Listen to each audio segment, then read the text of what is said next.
apparently this gets expensive.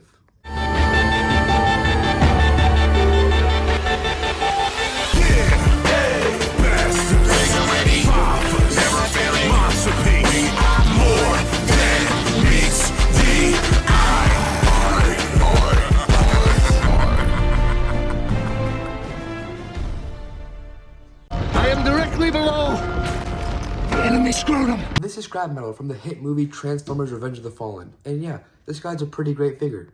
But the only way to get him is to pay those outrageous eBay prices, which we know is like ridiculous. And it's a good thing I have the KO with me because even the KOs on eBay go for like an outrageous price. You can't keep getting away with this!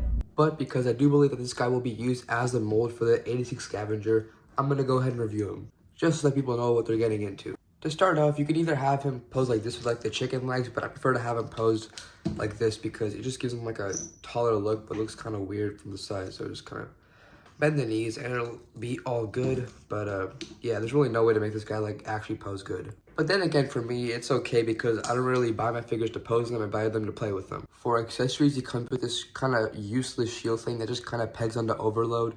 Nothing too useful, but to install it, there's a little port on this arm that this will just peg into, and yeah, there's not much it really does. It's just kind of there for an add-on accessory. And even though he's a KO, he works perfectly fine with Studio Series Devastator, as I'll show him later in the video. Articulation-wise, he's okay. So first things first, the head is on a ball joint, so it can look up and down and tilt side to side just a bit. It can also do a full 360 all around, and his arms are like on this kind of like hinge, so it can hinge up and down. It's also on a ball joint, so it can spin all the way around and go up and down. There is a ball joint at the elbow, but it's also like on a hinge too. So yeah, it's mainly for transformation, but nothing too major. Yeah, his hands are kind of weird. They're just articulated there so that his like thumbs can get out, and the rest of the shovel is just on a pin.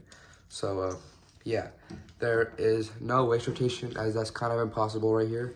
The legs are on the ball joints. They can go up that far, back that far, can go out to the side because there's a little groove right there. You can also bend like not about 90 degrees, but like almost there. And yeah, it can also hinge back here if you prefer. The toes are like on like a little hinge for the transformation.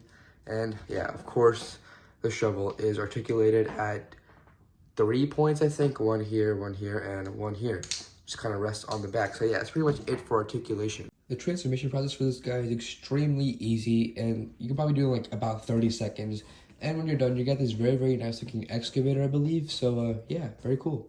This excavator mode is very, very fun to play with. So first things first, we already know that this is very articulated, as we can see. Can move up and down, but the weapon storage it's okay, I guess. It just kind of pegs on right here. I'll show you. So let me just undo all this.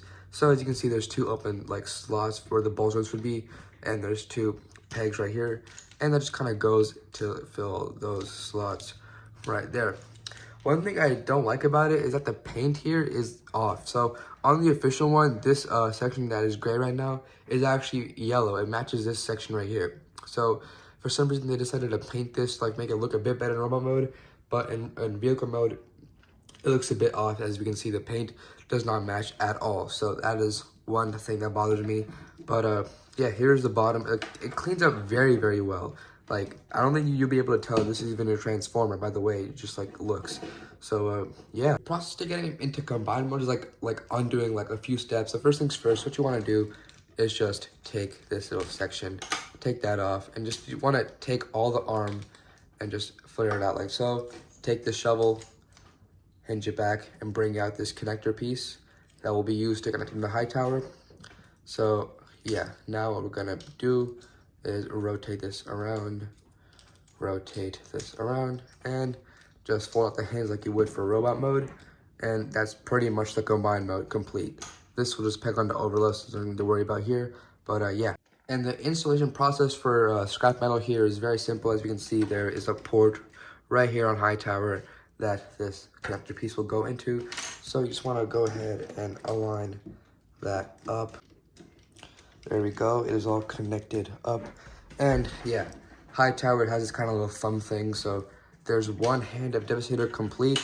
And like I said before, this will just kind of peg on to overload. So yeah, it just kind of stays there. It's not going anywhere, so yeah, it's pretty cool.